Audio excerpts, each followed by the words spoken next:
the things that I've been asked the most about in our I would like to know what you would like to know series is smooth application.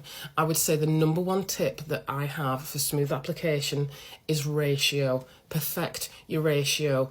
I remember getting a bit of advice when I first started, and it was you need the foundations of your house to be good before you can build the rest of your house. Now, that basically is you need to work on a basic bead and a basic application of a one colour nail before you can start thinking about anything else and thinking about kind of your ombres and your colour blocking and all of that kind of thing. So what I would recommend is I would recommend watching some videos on the system you use. If you'd like any videos on the systems that I use, just let me know in the comments and I can show you the ratio that I use. But sit there with one of those mats that has the bead sizes on, a pot of monomer, a pot of acrylic, and literally just practice picking your beads up.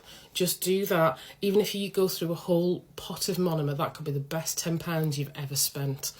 I hope that helps. If you've got any more questions or anything else you want to know about, please let me know in the comments. And if you are enjoying the content, I would be so grateful if you would drop us a like and a follow. Thank you so much for watching and have a wonderful day. Bye now.